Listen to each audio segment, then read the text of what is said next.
சில இடங்களுக்கு சென்றாலே நமது பாவம் தீரும், அதனால் தோஷம் நீங்க பெற்று வாழ்வு மாறும். அப்படிப்பட்ட ஒரு ஸ்தலம்தான் குணசீலம் கோவில்.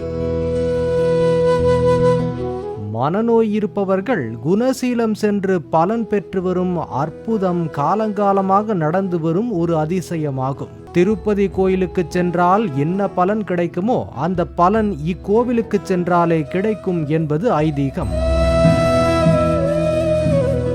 அதனால்தான் குணசீல ஆலயத்தை தென் திருப்பதி என்று அழைக்கிறார்கள். குணசீலம் கோவிலில் ஒரு விசேஷ நடைமுறை உண்டு. அது என்ன தெரியுமா? இக்கோவிலில் உள்ள நந்தவனத்தில் தினமும் பூக்கும் பூக்களை மட்டுமே பெருமாளுக்கு பயன்படுத்துகிறார்கள். கோவிலுக்கு வருபவர்கள் இச்செய்தியை அறிந்து கொள்ளும் வண்ணம் மிகப்பெரிய அறிவிப்பு பலகை ஒன்றையும் ஆலயத்துள் வைத்துள்ளனர். இத்தலத்திற்கு தினமும் பலவிதமான உடல் மற்றும் மனப்பிரச்சனைகள் உள்ளவர்கள் இங்கு வந்து பெருமாளை தரிசித்து செல்கிறார்கள்.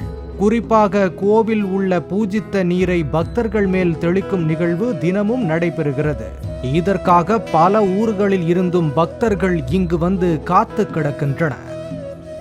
அந்த தீர்த்தத்தை தெளித்தால் மனம் மற்றும் உடல் சம்பந்தமான நோய்கள் நீங்கும் என்பது நம்பிக்கை. For more information, watch the full video, link in description.